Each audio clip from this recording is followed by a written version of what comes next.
ఎందుకో తను నచ్చదు. చూస్తే ఒళ్ళు మండిపోతుంది. కానీ తప్పదు, భరించాలి. నచ్చని తనం కనపడకూడదు. ఎందుకంటే తను ఎవరో కాదు, వదిన, స్వయాన మా అన్నయ్య భార్య. పెళ్ళయి వచ్చినప్పటి నుండి మహాతల్లి అందరి మన్నలు పొందేసింది. మేము నలుగురం, 2 అన్నయ్యలు, నేను, చెల్లి. పెద్దన్నయ్యకి మాత్రమే పెళ్ళయింది. చిన్నన్నయ్య జాబ్ కోసం ట్రై చేస్తున్నాడు. తర్వాత నేను బీఎస్సీ ఫైనల్ ఇయర్ చదువుతున్నాను. చెల్లెలు 9వ క్లాస్ చదువుతోంది. నాన్నగారు లెక్చరర్గా పనిచేసి రిటైర్ అయ్యారు. అమ్మ హౌస్ వైఫ్. వదిన కూడా జాబ్ చేస్తోంది టీసీఎస్లో. అన్నయ్య కూడా సాఫ్ట్వేర్ ఇంజనీర్, మైక్రోసాఫ్ట్లో చేస్తాడు. ఈ సంబంధం కూడా ఎవరో తెలిసిన వాళ్ళ ద్వారా వచ్చింది. వదినకు ఒక తమ్ముడు. కుటుంబం బాగుండి అన్నీ అందరికీ నచ్చి మొత్తానికి పెళ్ళి అయిపోయింది. వదిన చాలా బాగుంటుంది. అదేంటో తన తమ్ముడు ఇంకా అందగాడు. నిజానికి నాకు ఆ మాట చెప్పడం కూడా ఇష్టం లేదు. అయినా తల్లి తండ్రి అందంగా ఉంటే పిల్లలు అందంగా ఉంటారు. అదేమైనా గొప్ప ఏంటి? వచ్చినప్పటి నుండి ఇల్లు స్వాధీనం చేసేసుకుంది. పొద్దున్నే లేవడం, అమ్మకి అన్ని పనుల్లో సహాయపడటం, అందరికీ అన్ని టైంకి రెడీ చేయడం. అసలు తను ఏ పనైనా చకచకా చేసేస్తుంది. చక్కగా తయారవుతుంది కూడా.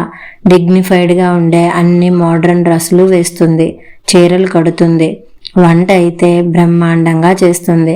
అమ్మ ట్రెడిషనల్ వంటలు చేస్తే ఈవిడ అన్ని రకాల బిర్యానీలు, ఫ్రైడ్ రైస్లు, మసాలా కూరలు, చపాతీలు అదరగొడుతుంది. ఇక చిన్నన్నయ్య చెల్లెలు అయితే ఆవిడకి ఫ్యాన్స్ అయిపోయారు.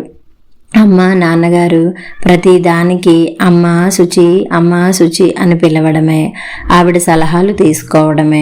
ఆవిడ పేరు సుచరితాలండి. అసలు ఉద్యోగానికి వెళ్ళి వచ్చి ఇంట్లో పనులు చేస్తూ అందరికీ హెల్ప్ చేస్తూ అంత ఓపిక ఎలా ఉంటుందో అర్థం కాదు నాకు. నా పనులు నేను చేసుకుని కాలేజీకి వెళ్ళి వచ్చేసరికి నా పని అయిపోతుంది. ఈవిడ వచ్చాక నా ప్రాముఖ్యత తగ్గిపోయింది ఈ ఇంట్లో.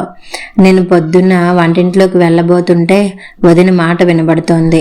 పోనీలేండి అత్తయ్య, పడుకోనివ్వండి సునీతని, ఇప్పుడే కదా ఎంజాయ్ చేసేది, మనిద్దరం చేస్తున్నాం కదా అంటూ నన్ను సపోర్ట్ చేస్తున్నట్లుగా అమ్మని బుట్టలో వేసేసుకుంటోంది.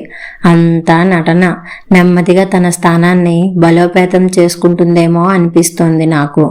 మెల్లమెల్లగా ఇల్లు పెత్తనం అంతా హస్తగతం చేసుకున్నా ఆశ్చర్యపోనవసరం లేదు. నేను అసలు తను మాట్లాడిన ఆ ఓ అంటాను కానీ మా చెల్లెలా ఓ వెనకబడి తిరగను. అదేంటో అమ్మ కూడా టీవీ సీరియల్స్లో అత్తగారిలాగా సూటిపోటి మాటలు అస్సలు మాట్లాడదు కోడలితో. ఈవిడ అంజలీదేవి. నేను నెమ్మదిగా అమ్మకేమైనా ఆవిడ మీద చెప్పబోయినా అమ్మ చాలే ఊరుకో, వదిన్ని ఏదైనా అనుకుంటే కళ్ళు పోతాయి అంటుంది. ఎంత మంచి పిల్లో, అదృష్టం బాగుండి మన ఇంటి కోడలయ్యింది అని మెచ్చుకుంటుంది. సావిత్రి పిన్ని కోడలు చూసావా, వచ్చిన 2 నెలలకే ఆఫీస్ దూరం అయిపోయింది అన్న వంకతో వేరే ఇల్లు తీసుకుని వెళ్ళిపోయింది వీళ్ళకి దూరంగా. వదిన ఆఫీస్ దూరమే అయినా పిల్ల ఎంత చక్కగా పొద్దున్నే లేచి తనకి వీలైనంత పని చేసి ఆఫీస్కి వెళ్తోంది. ఇంకెప్పుడు ఇలా పితూరీలు చెప్పకు అని నన్ను వాయించింది. మా అమ్మ అమాయకురాలు. లేకపోతే ఎవరిలోనైనా ఇన్ని మంచి గుణాలు ఉంటాయా? అందులోనూ కోడలిలో. చూస్తా, నాకు అవకాశం రాదా ఈవిడ నిజస్వరూపం ఇది అని అందరికీ చెప్పి బయట పెట్టకపోతానా అని ఎదురు చూస్తున్నాను. నేను ఒకరోజు నా రూమ్లో ఫోన్ చూసుకుంటుంటే ఆవిడ తన రూమ్ బాల్కనీలో నిలబడి మాట్లాడుతోంది ఎవరితోనో. రాత్రి 8 అయి ఉంటుంది. నేను కొంచెం కిటికీ దగ్గరికి వచ్చి చెవులు నిక్కబొడుచుకొని విందామని ప్రయత్నించాను. అమ్మా అంటోంది మాటల్లో. వాళ్ళ అమ్మతో మాట్లాడుతుంది అనుకుంటా. ఇంకాస్త దగ్గరికి వెళ్తే వినిపిస్తోంది స్పష్టంగా. అమ్మా ఎన్నిసార్లు చెప్పాలి, నాకు టైం ఉండటం లేదమ్మా, నేను రాలేను. నేను ఇప్పుడే నీ అకౌంట్కి 50,000 ట్రాన్స్ఫర్ చేస్తున్నా. మనం చూసాం కదా కిందటి వారం జిఆర్టీలో, ఆ హ్యాంగింగ్స్ కొనేసాయి, 40,000లో వస్తాయి. మిగిలిన డబ్బుతో మనం చూసిన డ్రెస్ కూడా కొనే. డ్రెస్ సైజు తీసుకెళ్లడం మర్చిపోకు. రేపు చేసే షాపింగ్ నేను ఎలాగో నీ దగ్గర నుండి తీసుకుంటా. అవును, తమ్ముడు సంగతి ఏమైంది? నా మాట వినమ్మా, అమ్మాయి చాలా మంచిది. ఈ కాలపు పిల్లల్లా కాదు, తమ్ముడికి కూడా నచ్చింది కదా. మరోసారి ఆలోచించండి. ఉంటాను, భోజనం టైం అయింది మరి అని ఇంకేదో మాట్లాడుతోంది. అమ్మ, నా కళ్ళు మెరిశాయి. అమ్మ దగ్గరికి పరిగెత్తాను. అమ్మ తన రూమ్లో బట్టలు మడత పెడుతోంది.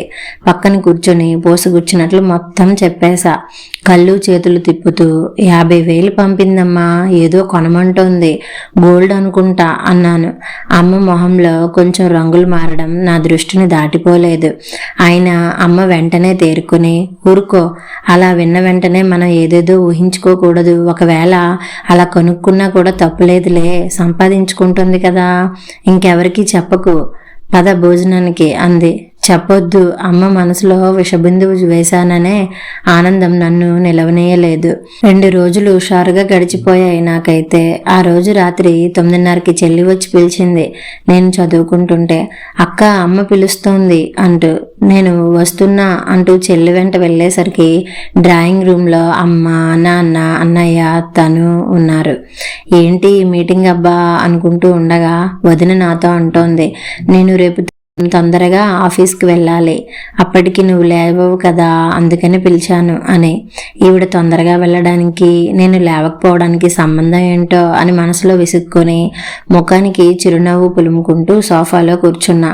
ఉన్నట్టుండి వదిన తన సోఫా పక్క నుండి ఒక బ్యాగ్ తీసి అందులో నుండి ఇంకో చిన్న డబ్బా తీసి ఓపెన్ చేసి నా చేతికిస్తూ, ఇది నీకే, నాకు ఈ హ్యాంగింగ్స్ చాలా నచ్చాయి, నీకు బాగుంటాయని కొన్నాను అంది. నేను తెల్లబోయి, నాకెందుకు అన్న అసంకల్పితంగా, రేపు నీ పుట్టినరోజు కదా, నీకు కొనాలనిపించింది అని చెప్పి, అత్తయ్య ఎలా ఉన్నాయి అని అమ్మని అడిగింది. చాలా బాగున్నాయి దిట్టంగా అంది అమ్మ. నేను అమ్మ వైపు చూడలేకపోయా. నేను క్రితం శనివారం చూశాను అత్తయ్య, మువ్వలతో చాలా అందంగా అనిపించాయి, మన సునీతకు బాగుంటాయని, పుట్టినరోజు కూడా వస్తుంది కదా అని నిన్ననే అమ్మకి చెప్పి ఫోటో పంపించి తన చేత కొనిపించాను అని చెప్తోంది. ఇదిగో ఈ డ్రెస్ కూడా నీకే, నీకు తెలియకుండా నీ డ్రెస్ ఒకటి దొంగతనంగా సైజుకని పట్టుకెళ్ళాను, నీకు సర్ప్రైజ్ ఇవ్వాలని అంది నవ్వుతూ. నా తల కిందికి వాలిపోయింది. ముఖ్యంగా ఇంకో విషయం చెప్పాలని మిమ్మల్ని అందరినీ పిలిచాను మామయ్య, అత్తయ్య, మీ అబ్బాయికి తెలుసు అనుకోండి, కానీ మీరు ముఖ్యం కదా. మా తమ్ముడు విహారీ తెలుసు కదా మీకు, బాంబేలో ఓఎన్జీసీలో జాబ్ చేస్తున్నాడు. వాడికి మన సునీత చాలా నచ్చిందట. మా తమ్ముడు చెప్పగానే నాకు ఎంతో సంతోషం వేసిందో. మీకెవ్వరికీ అభ్యంతరం లేకపోతే పెళ్లి చేసుకుంటాడట.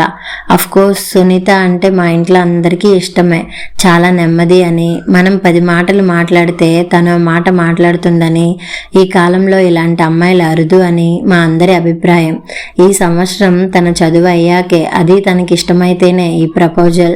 కావాలంటే తన పెళ్ళి అయ్యాక బాంబేలో పై చదువులు చదువుకోవచ్చు, ఏమంటారు, మీరంతా చెప్పండి అంటూ నా దగ్గరికి వచ్చి నా చేయి పట్టుకుంది.